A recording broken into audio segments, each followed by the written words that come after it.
बांगलादेशात आज 15 सदस्यीय अंतरिम सरकारचा शपथविधी होणार आहे।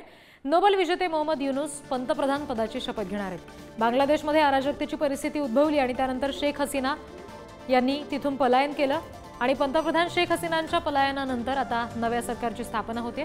मोहम्मद युनूस हे नवीन पंतप्रधान असतील।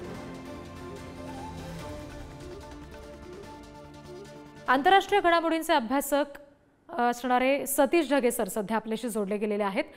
सर, या सगळ्याकडे नेमकं कसं बघता येईल, कारण सध्या प्रचंड अराजकतेची परिस्थिती अजूनही तिथे आहे आणि आता नवीन अंतरिम सरकार सुद्धा स्थापन होते। ही परिस्थिती आवाक्यात आणता येईल नव्या सरकारला?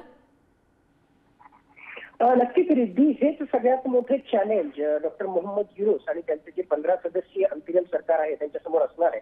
माझ्या मते येणाऱ्या 90 दिवसांमध्ये खऱ्या अर्थानं फ्री अँड फेअर इलेक्शन्स, निष्पक्ष निवडणुका घेणं हे त्यांचं ध्येय त्या ठिकाणी असेल। पण अजून सुद्धा माझ्या मनामध्ये जे त्याच्याविषयी प्रश्नचिन्ह आहेत, तिथले आर्म्ड फोर्सेस, त्याहून महत्वाचं तिथले कट्टरपंथीय हे निष्पक्ष निवडणुका त्या ठिकाणी येणाऱ्या काळामध्ये त्या ठिकाणी होऊ देतील का, आणि त्या ठिकाणी आर्म फोर्सेसचा पगडा या सगळ्या परिस्थितीवर टिकत राहील हे पाहणं महत्वाचं ठरेल। पण त्याहून महत्वाचं आज घडीला जी सगळी तिथे अफरातफरीची परिस्थिती आहे, जी अराजकता आहे, जी प्रचंड प्रमाणामध्ये त्या ठिकाणी हिंसाचार वाढलेला आहे आणि त्याचा डायरेक्टली परिणाम हा तिथल्या मायनॉरिटीज जे आहेत, बांगलादेशी हिंदू आहेत, बांगलादेशी सिख आहेत, यांच्यावर होतोय। त्याचबरोबर तिथल्या पोलीस स्टेशनवर हल्ले त्या ठिकाणी होत आहेत। कट्टरपंथीय जे आहेत ते प्रचंड प्रमाणामध्ये त्या ठिकाणी त्यांचं वर्चस्व, त्यांचा पगडा त्या ठिकाणी वाढलेला आहे। येणाऱ्या काही दिवसांमध्ये, काही आठवड्यांमध्ये खरोखरच हे अंतरिम सरकार त्यावर कंट्रोल करू शकतं का हे पाहणं खूप महत्वाचं आहे। आणि त्यावरच कुठेतरी जे आहे भारताची सेक्युरिटी, भारताची जे एक प्रकारे सुरक्षितता आहे ती सुद्धा त्या ठिकाणी अटॅच आहे। डॉक्टर मोहम्मद युनूस यांचं जे आहे फेमस स्टेटमेंट आहे की शेख हसीना यांनी राजीनामा देणं आणि एक प्रकारे जे आहे आता सध्याची जी परिस्थिती आहे हे म्हणजे जे आहे बांगलादेशची सेकंड विक्ट्री आहे।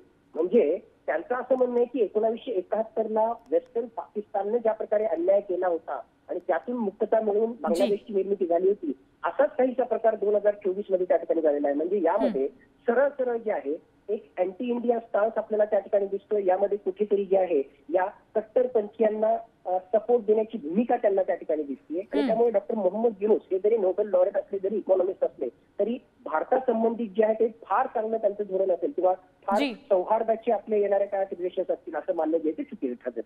निश्चित। सतीश सर, धन्यवाद ही सविस्तर प्रतिक्रिया आपण पुढारी न्यूजला दिलीत यासाठी।